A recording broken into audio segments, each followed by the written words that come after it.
Solomon Kampala akoze akatambi akawuniikiriza Abannayuganda era ng'akatambi ako ke kali mu kwogerebwako era ke kali ku mimwa gy'abantu abasinga. Wabula abamu baswalidde nno ddala mwe muli abasajja abakulu abalina agafo aganene mu ggwanga lyaffe erya Uganda okuvaayo ne batandika okulwanisa ebigambo by'ono omwana omuto. Oba Uganda eraga wa bannange? Omwana omuto okuvaayo okwogera ku ngeri Abannayuganda gye bayisibwamu, engeri Abannayuganda gye batwalibwamu ebweru okuba ebyeyo, engeri bakadaama gye batirwamu bakama baabwe, teekako n'okukola nga tebasasulwa, teekako okubatuusaako ogwabulisa-maanyi, okubazaalamu abaana, okubateekako agasangosango ne babasiba ne watabaawo kikolebwa.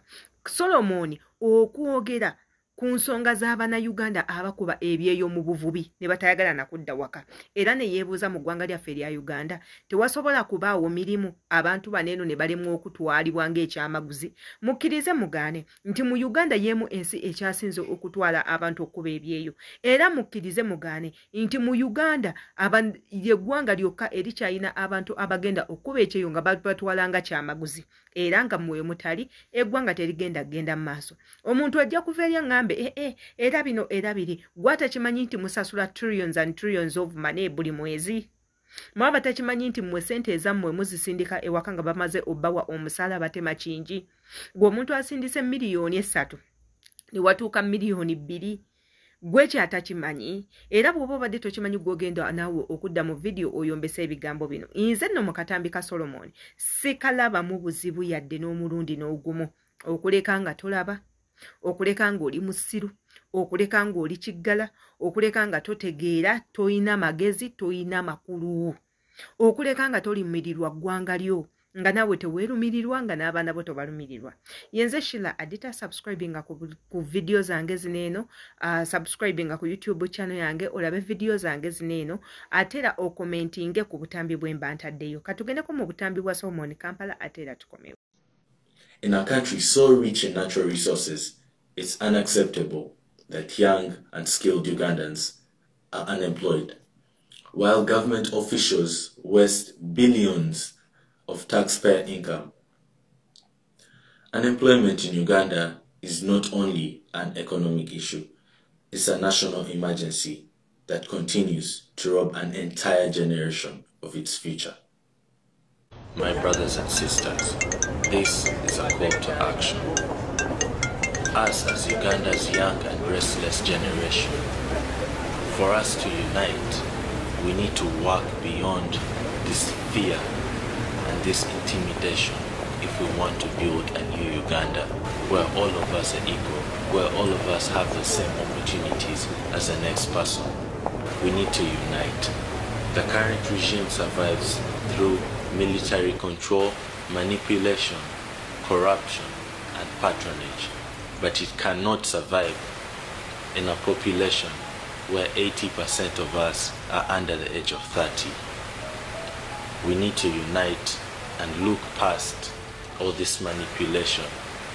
We need to look past everyone's tribes. We need to look past everyone's differences. And we need to all unite for the same cause, for us all to have the same opportunities, for us all to benefit from good healthcare, good education, and remove the elite ruling class from Uganda. Every single post, every single voice, every single one of us matters. If we do not speak up for our rights, Uganda will become a monarchy, passed down from Museveni to his son, and democracy will cease to exist. Ugandans will suffer more and more. Let us eradicate this disease from Uganda while we still can. Vote, vote, vote, vote. And after you vote, stay and protect your vote.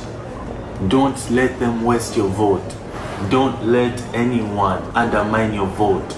Don't let anyone undermine your vote. Vote. Vote, vote, vote, vote, vote. And make sure that your candidate is respected. Make sure your vote is respected. Stay there and make sure that no one is undermining your life. You have one life. Use it well. Thank you very much. Obwo bwe butambi obwakoleddwa omuvubuka omutono Emboko Envuumuulo Solomon Kampala bwe yakoze ng'abukolera Abanayuganda. Wabula ate waalabikiddwako abantu abakulu ba Honorable Nsereko baavuddeyo ne batandika oyita omwana ono omusiru. They started calling him an idiot olw'okuba view ye nga y'omwana omuto.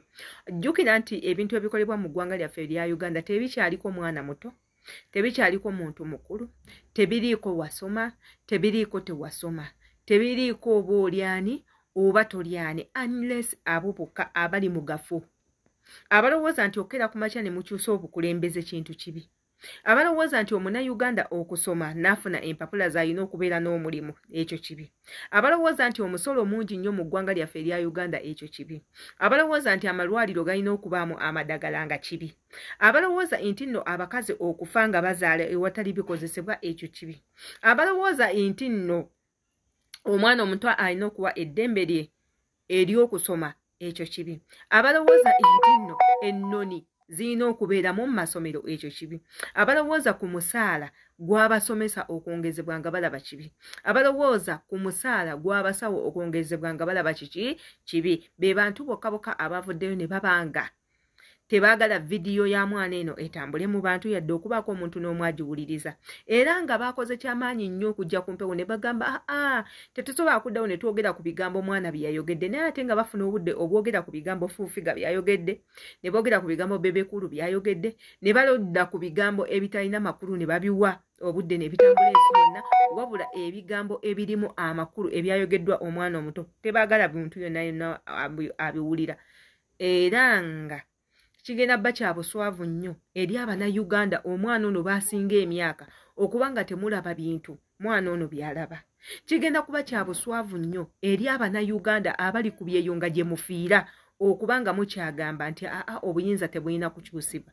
Era ffe tubeewuunya nnyo abali eyo nga musula mu bubed space, musula nga mbwa, temukyusa ngoye, muwunya okufa, obusente babawa butono, temumanyi oba munadda muli balamu bali munadda muli mirambo nga muli mu keesi, okugamba nti obukulembeze tebulina kukyusibwa. Era nga ffe twewuunya nnyo Abanayuganda abawangaalira eyo gye muli, nga n'emirambo gyammwe we gifa abantu be muwagira tebasobola kukwata nnyonyi kugikyusa ku bisaawe, kutuusa nnyonyi ku bisaawe eyo gye mukolera ne babanona ku bwereere. Tekisoboka nga bazadde bammwe balina okusonda obuwanana n'obuwanana bwa ssente bazze emirambo gyammwe ewaka.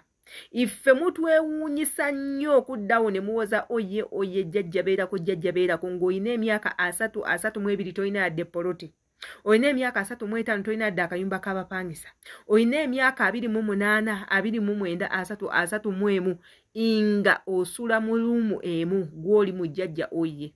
Olina emyaka egyo gyonna nga toweza busakadde 10 ku akawunti, tuba tukwewuunya.